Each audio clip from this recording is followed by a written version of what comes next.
Buenas tardes, doctora y compañeros.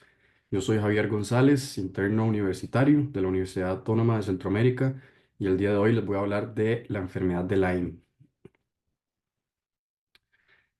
Bueno, empezamos con el cronograma. Primero vamos a hablar un poco de las generalidades, después continuamos con la epidemiología. Vamos a hablar del vector o el agente etiológico, de la fisiopatología, las manifestaciones clínicas, cómo lo diagnosticamos, cuál es el tratamiento y por último algunas complicaciones. Bueno, la enfermedad de Lyme es una zoonosis transmitida por vectores, específicamente por la picadura de ciertas especies de garrapatas infectadas, principalmente del género Ixodes. Es causada por bacterias del complejo Borrelia burgdorferi sensu lato, siendo Borrelia burgdorferi sensu stricto el principal agente patógeno en América del Norte, mientras que en Europa y Asia se reconocen otras especies como Borrelia afzeli y Borrelia garini. Este padecimiento es considerado la enfermedad transmitida por vectores más frecuente en el hemisferio norte. En los Estados Unidos, por ejemplo, se reportan más de 30.000 casos confirmados por año, aunque se estima que el número real podría ser 10 veces mayor debido a los casos que no son reportados. En regiones de Europa Central y Oriental también es altamente prevalente.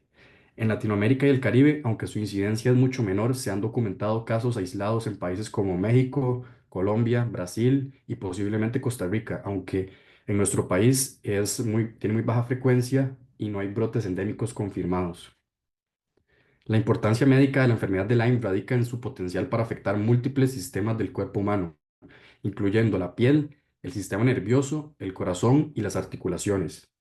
Si no se diagnostica y trata oportunamente, puede progresar hacia fases tardías que causan daños crónicos y discapacidades importantes. Esto convierte a la detección y el tratamiento temprano en pilares fundamentales para evitar futuras complicaciones. El reconocimiento de la enfermedad es esencial en pediatría, ya que los niños suelen ser un grupo vulnerable por su exposición a zonas boscosas, actividades al aire libre y juegos en áreas donde podrían encontrarse garrapatas infectadas. Aunque la mayoría de los casos pediátricos evolucionan favorablemente con el tratamiento antibiótico temprano, si no se tratan, los niños pueden desarrollar complicaciones neurológicas o articulares que afectan su desarrollo y calidad de vida. Hablando de Costa Rica, aunque la enfermedad de Lyme no se considera endémica, sí existen garrapatas del género Ixodes y ecosistemas que podrían favorecer la transmisión. Por eso es importante que nosotros como médicos generales conozcamos la clínica básica, las estrategias de diagnóstico y tratamiento para actuar de manera adecuada ante un caso sospechoso, sobre todo en niños viajeros a zonas endémicas o ante la aparición de síntomas compatibles.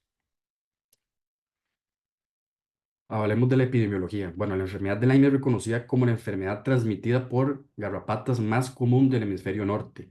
Su distribución geográfica depende estrictamente de la presencia de su vector, las garrapatas del género Ixodes, y de sus reservorios animales, que incluyen pequeños mamíferos, aves y ciervos. En Estados Unidos, la enfermedad es endémica principalmente en el noreste y en algunas zonas del oeste.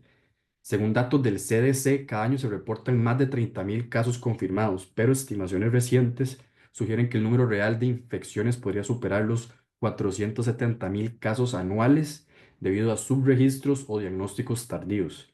En Europa, la enfermedad está extendida, sobre todo en países de Europa Central, como Alemania, Austria, Suiza, República Checa, Eslovenia y del norte, como Suecia, Noruega y Finlandia.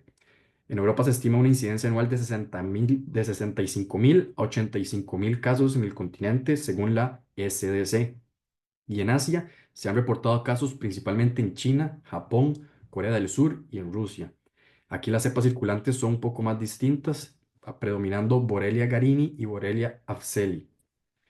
La enfermedad de Lyme clásica no es endémica de América Latina como lo es en Norteamérica y Europa. Sin embargo, en México, Brasil, Colombia, Venezuela y Ecuador se han reportado casos aislados compatibles con la enfermedad de Lyme o síndromes similares a Lyme. En Brasil existe un cuadro llamado síndrome Baggio-Yoshirani que comparte similitudes clínicas con Lyme, pero presenta diferencias epidemiológicas y microbiológicas. Este síndrome se asocia a otras especies de espiroquetas y se discute su inclusión dentro del espectro clásico de Lyme. El registro es una gran limitante en Latinoamérica debido a la poca disponibilidad de pruebas serológicas confiables, la falta de conocimiento clínico del cuadro y que se puede confundir con otras enfermedades endémicas como el dengue Zika o la fiebre tifoidea. Bueno, y en Costa Rica, actualmente no se considera que Costa Rica sea una zona endémica de la enfermedad de Lyme. Sin embargo, se han identificado en el país garrapatas del género Ixodes, particularmente en las zonas montañosas y boscosas, como la cordillera central, las zonas altas del Valle Central. El ambiente tropical húmedo y los ecosistemas forestales son compatibles para el desarrollo de ciclos de transmisión si existiera la presencia de Borrelia circulante, y algunos reportes han mencionado casos sospechosos de cuadros tipo Lyme, pero hasta ahora no se han confirmado brotes autóctonos. ¿Cuál es la importancia de la práctica clínica aquí en Costa Rica? Bueno, tenemos que sospechar enfermedad de Lyme en niños o adultos con síntomas compatibles que hayan viajado recientemente a zonas endémicas, como Estados Unidos o Europa, o que refieran exposición a ambientes boscosos en esos lugares. Considerar también síndromes similares, como algunas infecciones de espiroquetas transmitidas por garrapatas en zonas rurales tropicales. Los principales factores de riesgo ambientales para adquirir la enfermedad son vivir o visitar áreas boscosas o de pastizales altos, realizar actividades al aire libre como senderismo, acampar o ir a cazar, estar en contacto frecuente con animales domésticos o silvestres que puedan portar garrapatas. El agente etiológico, bueno, la enfermedad de Lyme es una infección, como les mencionaba, causada por bacterias del género Borrelia, pertenecientes al complejo Borrelia burgdorferi. Estas bacterias son transmitidas al ser humano a través de la picadura de garrapatas infectadas, principalmente del género Ixodes, conocidas comúnmente como garrapatas de patas negras o garrapatas de ciervo. Entonces, el agente etiológico es Borrelia. El agente causal principal en América del Norte es Borrelia burgdorferi. En Europa y Asia predominan otras especies del complejo como Borrelia afzeli, que tiene mayor tendencia a manifestaciones cutáneas crónicas, Borrelia garini, que está más asociado a manifestaciones neurológicas, y Borrelia bavariensis y otras especies menos comunes. Estas bacterias son espiroquetas, que son organismos con forma de espiral, móviles, que tienen la capacidad de invadir tejidos de forma profunda, diseminándose por la piel, el sistema nervioso, las articulaciones y el corazón. Un punto importante es que las espiroquetas de Borrelia son extremadamente lentas en su metabolismo y replicación, lo que tiene implicaciones clínicas. La enfermedad puede evolucionar en fases prolongadas y los síntomas pueden aparecer semanas o meses después de la infección inicial. El vector son las garrapatas del género Ixodes. El principal vector en América del Norte, Ixodes scapularis, conocida como la garrapata de patas negras. En Europa es Ixodes ricinus y en Asia predominan especies de Ixodes persulcatus. Estas garrapatas tienen un ciclo de vida que dura aproximadamente 2 años, dividido en 3 etapas: larva, ninfa y adulto. Cada estadio requiere una alimentación de sangre antes de pasar al que sigue. Entonces, las ninfas son el estadio más importante en la transmisión de la enfermedad a humanos, ya que son pequeñas, menores a 2 milímetros. Son difíciles de detectar y muy activas en primavera y verano. Los adultos también pueden transmitir la infección, pero son más visibles y por lo tanto son más fáciles de detectar y retirar. Importante que para que ocurra la transmisión de Borrelia, la garrapata generalmente debe estar adherida al huésped durante 24 a 48 horas. Eso significa que la detección y extracción temprana de la garrapata puede prevenir la infección. ¿Cómo es el ciclo de transmisión? Primero, las larvas nacen libres de la infección, después se alimentan de un reservorio animal infectado como ratones de campo, ardillas o ciervos, y ahí las larvas adquieren Borrelia. Luego, en su etapa de ninfa o adulto, pueden transmitir la bacteria a nuevos huéspedes, incluidos los seres humanos. Los reservorios animales son cruciales para el mantenimiento de Borrelia en el ecosistema. Los humanos, sin embargo, son huéspedes accidentales y no participan en el ciclo natural de la bacteria. ¿Existen garrapatas ixodes en Costa Rica? Sí, aquí existen y se han identificado varias especies de garrapatas, aunque las principales que transmiten Borrelia en otras regiones no son las que son más comunes aquí. Las especies presentes en el país suelen estar más asociadas a la transmisión de otras enfermedades como la rickettsiosis. Em, Continuando con la fisiopatología, la enfermedad de Lyme es una infección sistémica causada por espiroquetas del género Borrelia, transmitidas a través de la picadura de garrapatas del género Ixodes. La fisiopatología va a involucrar varias fases de infección, caracterizadas por la interacción directa de la bacteria con tejidos del huésped y una respuesta inmune que en algunos casos puede ser tan dañina como la propia infección. Entonces, primero tenemos la infección inicial, que es cuando la garrapata infectada se adhiere a la piel y permanece alimentándose durante más de 24 horas. Las espiroquetas de Borrelia migran desde el intestino medio de la garrapata hacia sus glándulas salivales y luego la pasan al huésped. Durante esta transmisión, las espiroquetas utilizan proteínas especiales como la OCPC, que les permite adherirse a los tejidos de la piel humana y evadir la respuesta inmune inicial. Este proceso inflamatorio comienza localmente en el sitio de la picadura, formando el característico eritema migratorio que aparece generalmente de 3 a 30 días después del contacto. En la diseminación temprana, después de establecerse localmente, la Borrelia puede diseminarse por vía hematógena o por vía linfática. Durante esta fase, las bacterias se distribuyen a diversos órganos y tejidos, afectando piel, sistema nervioso, corazón, articulaciones y, en casos raros, otros órganos. La diseminación suele ocurrir días a semanas después de la infección inicial y se pueden desarrollar síntomas múltiples como fiebre, malestar general, linfadenopatías, poliartralgias y lesiones cutáneas secundarias. La capacidad de diseminación de Borrelia está favorecida por su forma espiralada y su motilidad, que le permite atravesar tejidos densos como el colágeno y escapar de la detección inmune. La respuesta inmunológica juega un papel importante, primero defensivo, a través de células de inmunidad innata como macrófagos, células dendríticas y producción de anticuerpos específicos, IgM e IgG contra Borrelia. Y la respuesta patológica, en ciertos pacientes la activación exagerada de la respuesta inmune puede provocar inflamación crónica de los tejidos, particularmente en las articulaciones, conocido como artritis de Lyme, y el sistema nervioso, conocido como neuroborreliosis. En la fase temprana se produce una respuesta inmune tipo Th1 proinflamatoria mediada por interferón gamma y otras citoquinas. Y en fases tardías puede haber una respuesta más compleja involucrando mecanismos de autoinmunidad molecular y daño tisular independiente de la persistencia bacteriana. En la fase diseminada tardía, que son meses después de la infección no tratada o tratada inadecuadamente, la enfermedad puede progresar a una fase crónica que se caracteriza por una artritis persistente, especialmente en grandes articulaciones, manifestaciones neurológicas como radiculopatías, meningitis aséptica y también carditis de Lyme, que puede causar bloqueos atrioventriculares de diversos grados. Esta fase resulta no solo de la presencia continua de las bacterias, sino también del daño inmunológico que puede perpetuarse incluso después de la eliminación de la infección activa. Algunos factores de virulencia que tiene Borrelia van a ser, primero, la variación antigénica, que cambia las proteínas de su superficie para evadir la respuesta inmune adaptativa. Tiene una adhesión tisular, donde se une a las moléculas de la matriz extracelular humana, como la fibronectina y las integrinas, y tiene una movilidad activa. Su estructura de espiroqueta facilita su movimiento en tejidos densos y su evasión de mecanismos de defensa. Estas propiedades dificultan su eliminación natural y explican la necesidad de un tratamiento antibiótico más prolongado en algunas fases de la enfermedad. Ok, las manifestaciones clínicas.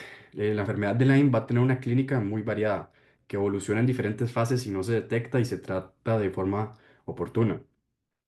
La gravedad y la presentación de los síntomas dependen del tiempo transcurrido desde la infección y de la respuesta inmunológica que tuvo el paciente.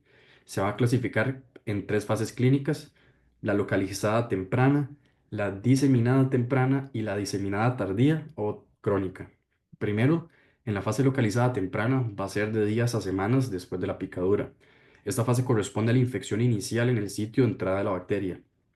Se caracteriza por un eritema migratorio, que es el signo más característico y uno de los pocos específicos de la enfermedad de Lyme. Aparece en el 70 al 80% de los casos. Es una lesión cutánea que comienza como una mancha roja pequeña en el sitio de la picadura y se expande lentamente en forma circular. Puede alcanzar diámetros de hasta 15 centímetros o más. Suele ser indoloro, no pica y puede aclararse en el centro, que se ve como un centro blanco, dando un aspecto de ojo de buey. Aparece entre los 3 y los 30 días después de la picadura. También vamos a tener síntomas constitucionales como fiebre moderada, malestar general, mialgias, cefalea, fatiga intensa y también linfadenopatías. Ganglios linfáticos cercanos al sitio de la lesión pueden estar agrandados y también doler. Es importante que muchos pacientes no recuerdan la picadura de la garrapata debido a su tamaño, que es pequeño, especialmente si ocurrió en la etapa de ninfa, que es todavía más pequeño.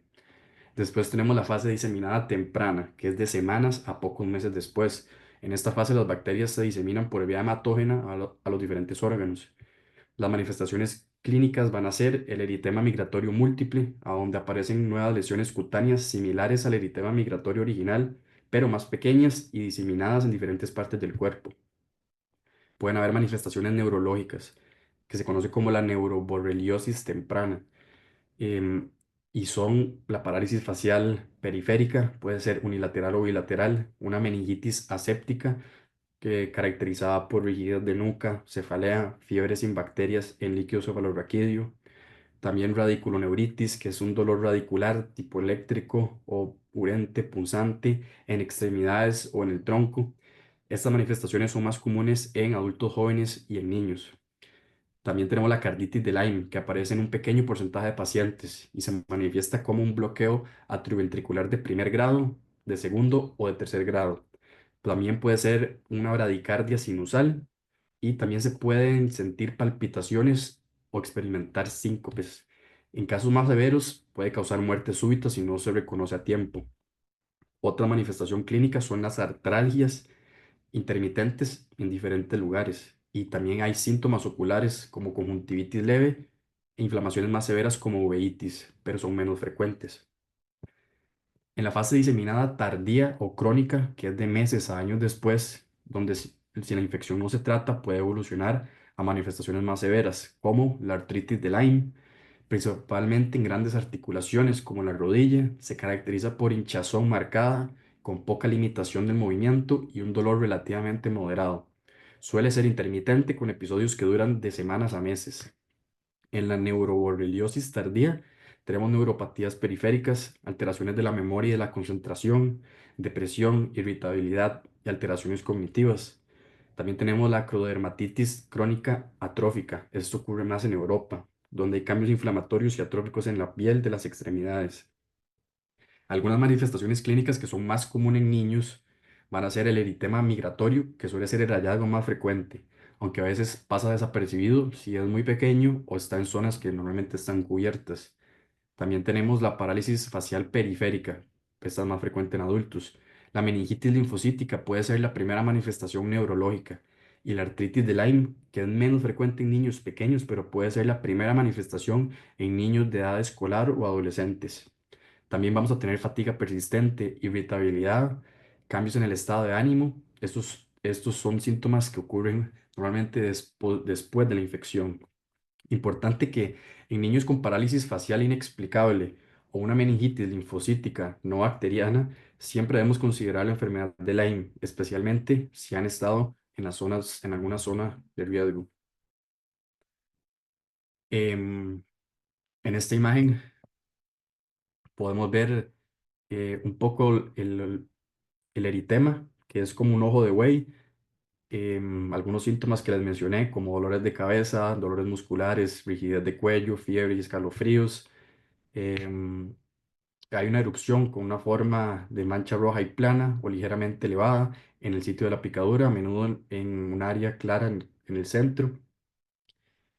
Y las etapas de la enfermedad que les mencioné también.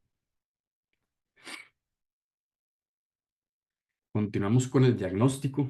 El diagnóstico de la enfermedad de Lyme se basa en una combinación de la evaluación clínica, la historia epidemiológica, es decir, la exposición a áreas endémicas o si hubo contacto con garrapatas, y también en pruebas de laboratorio. Es muy importante que el diagnóstico temprano sea principalmente clínico, mientras que en las fases posteriores, las pruebas de laboratorio van a jugar un papel más importante. Primero tenemos el diagnóstico clínico. Aquí vemos la presencia de un eritema, si hay presencia de un eritema migratorio en un paciente con antecedentes de exposición a zonas de riesgo, eso es diagnóstico por sí solo y no requiere confirmación serológica para iniciar el tratamiento. Hay otros síntomas sugestivos como fiebre, malestar general, cefalea, artralgias migratorias o parálisis facial periférica En un contexto epidemiológico compatible deben aumentar todavía más la sospecha. Importante que muchos pacientes no recuerdan una picadura de garrapata, ya que la tapa de ninfa es muy pequeña y fácil de pasar desapercibida. Con respecto a las pruebas de laboratorio, cuando el diagnóstico clínico no es evidente o cuando se presentan manifestaciones diseminadas o tardías, utilizamos estas pruebas específicas. Tenemos la serología para anticuerpos contra Borrelia, que es el método recomendado y es una estrategia de dos etapas. La primera prueba es con ELISA. Esta es de alta sensibilidad para detectar anticuerpos IgM e IgG contra Borrelia. Si es negativa, la sospecha clínica es baja y no se requieren más estudios. Y si es positiva, se procede al segundo paso, que es realizar la prueba de Western blot o inmunotransferencia. Esta sirve para confirmar la presencia de anticuerpos específicos y se evalúa el número de bandas positivas específicas para Borrelia. ¿Cómo se interpreta? IgM aparece de 2 a 4 semanas después de la infección. IgG aparece de 4 a 6 semanas y puede permanecer positiva durante años. La presencia aislada de IgM positiva en síntomas prolongados debe interpretarse con precaución porque puede ser un falso positivo. Hay algunas limitaciones también de esta serología que puede ser un falso negativo en fases muy tempranas, antes de que haya una respuesta de anticuerpos. Puede persistir positiva años después de la curación sin indicar una infección activa. Y hay otros posibles falsos positivos por una reactividad cruzada con otras infecciones como sífilis o el virus de Epstein-Barr. Otra prueba de laboratorio que podemos realizar es una PCR. Esta detecta material genético de Borrelia en fluidos como líquido articular o líquido cefalorraquídeo. Es útil en casos de artritis de Lyme o neuroborreliosis. No se recomienda PCR en sangre porque la bacteremia es breve y de baja concentración. Los otros estudios que podemos realizar sería una punción lumbar, está indicada si se sospecha de neuroborreliosis. En líquido cefalorraquídeo se observa pleocitosis linfocítica, elevación de proteínas y bandas oligoclonales. Podemos realizar un electrocardiograma en pacientes con síntomas cardíacos como palpitaciones o síncopes. Se debe evaluar la posibilidad de un bloqueo atrioventricular y una ecografía articular que es útil en artritis para valorar derrames sin necesidad de procedimientos invasivos.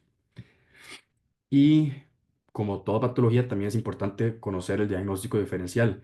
Hay muchos cuadros que pueden confundirse con la enfermedad de Lyme, especialmente en fases tempranas o diseminadas. Algunos diagnósticos diferenciales van a ser, bueno, de infecciones virales, podemos pensar en Epstein-Barr, en enterovirus o influenza. Infecciones bacterianas se parece a sífilis o leptospirosis.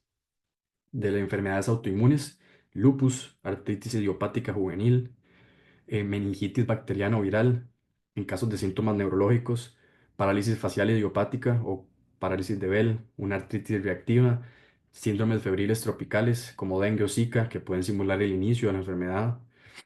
En Costa Rica, debido a la baja prevalencia, es importante descartar primero causas más comunes como infecciones virales o enfermedades autoinmunes antes de asumir un diagnóstico de Lyme si no hay antecedentes claros de una exposición.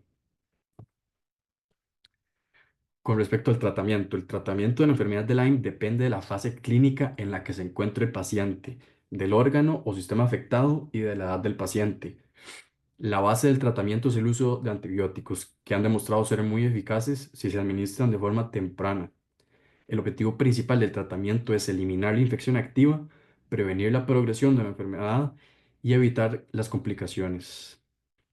Los antibióticos de elección para la mayoría de los pacientes en fases tempranas va a ser amoxicilina, que es la primera elección en niños menores de 8 años. La dosis pediátrica sería de 50 miligramos por kilogramo por día, dividida en 3 dosis y se da máximo 500 miligramos cada 8 horas durante 14 a 21 días. También tenemos la doxiciclina, que es la primera elección en niños mayores de 8 años y adultos.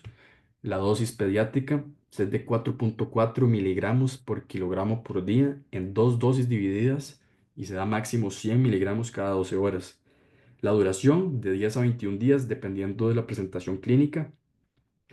Y algo importante es que aunque antes se evitaba en menores de 8 años por riesgo de daño dental, hoy sabemos que cursos cortos, menores de 21 días, son seguros en casos necesarios.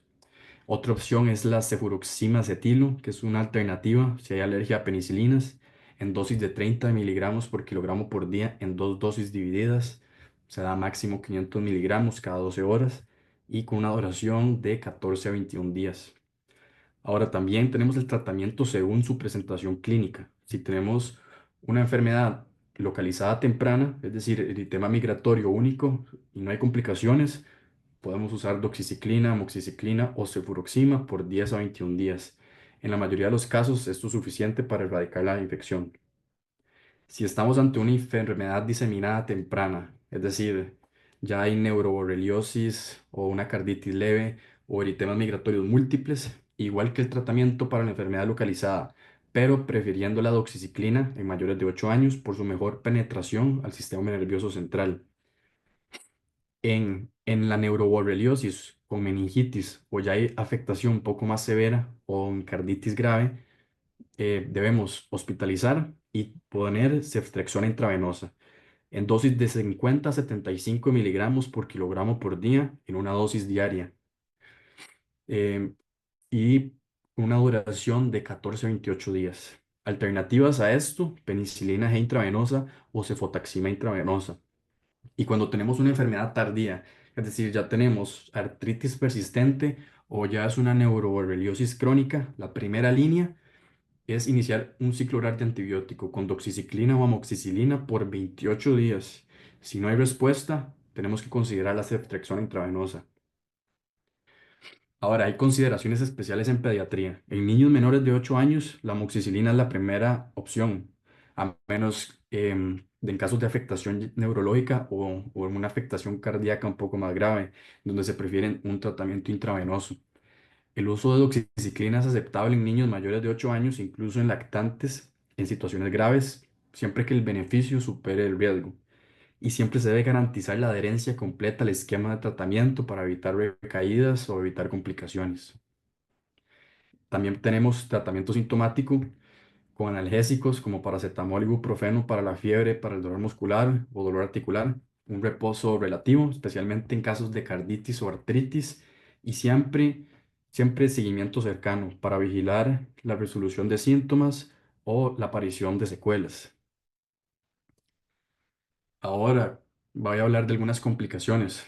Cuando la enfermedad de Lyme no se trata de manera oportuna o se presenta en formas más severas, puede evolucionar hacia una serie de complicaciones multisistémicas, algunas de las cuales pueden dejar secuelas a largo plazo. Estas complicaciones afectan principalmente el sistema musculoesquelético, neurológico y cardiovascular. Las complicaciones musculoesqueléticas va a ser la artritis de Lyme, que es la complicación tardía más común de la enfermedad.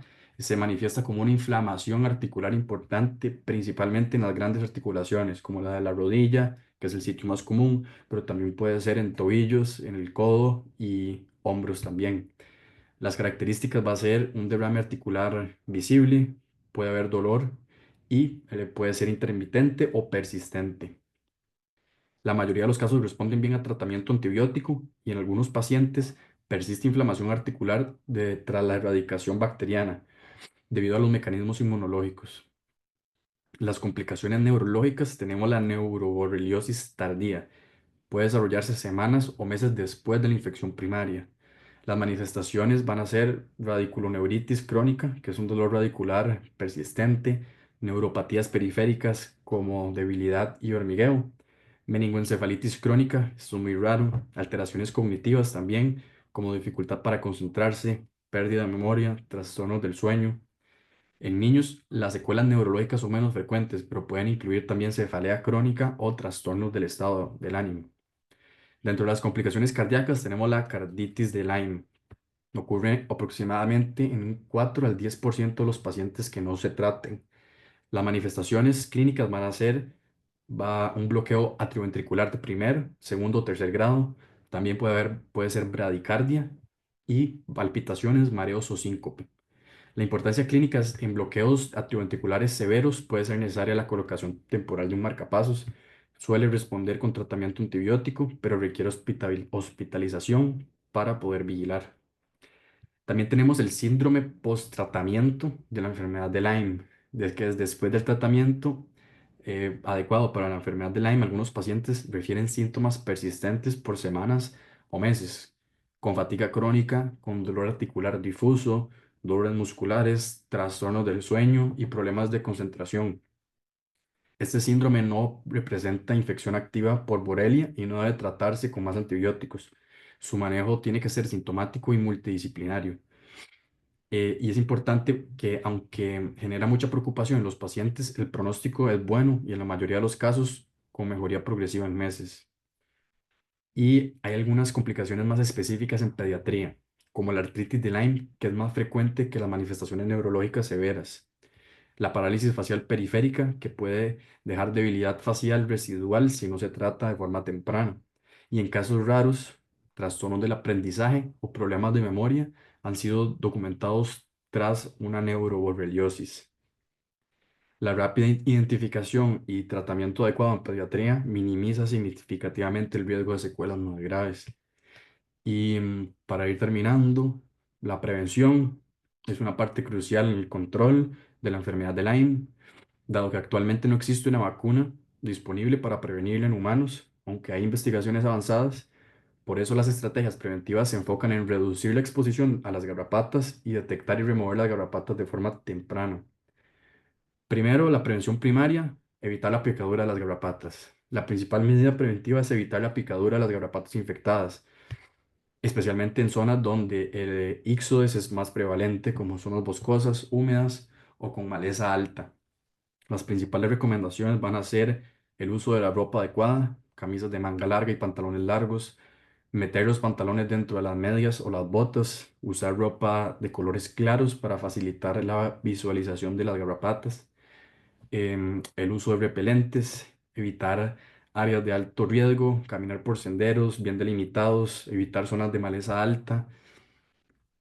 Después la inspección y la remoción de las garrapatas. La detección precoz es fundamental porque la transmisión de Borrelia ocurre generalmente. La transmisión de Borrelia generalmente requiere que la garrapata esté adherido durante al menos 24 o 48 horas. Las medidas van a ser una revisión corporal, es decir, inspeccionar todo el cuerpo, regresar de actividades al aire libre, prestar especial atención a áreas como el pelo, el cuello, las axilas, la cintura, la ingle y detrás de las rodillas. El baño o ducha, tomar una ducha dentro de las 2 horas posteriores a estar en áreas potencialmente infestadas y remover la garrapata de manera correcta. O sea, utilizar pinzas finas, sujetar la garrapata lo más cerca posible de la piel, tirar hacia arriba con presión constante y uniforme, sin girar ni aplastar la garrapata.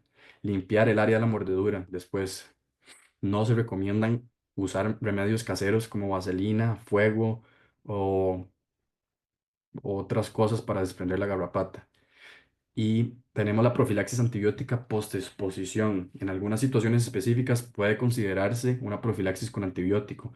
Esto en pacientes que han sido picados por una garrapata identificada como Ixodes o cuando la garrapata estuvo adherida al menos 36 horas. Se puede iniciar la profilaxis dentro de las primeras 72 horas después de remover la garrapata.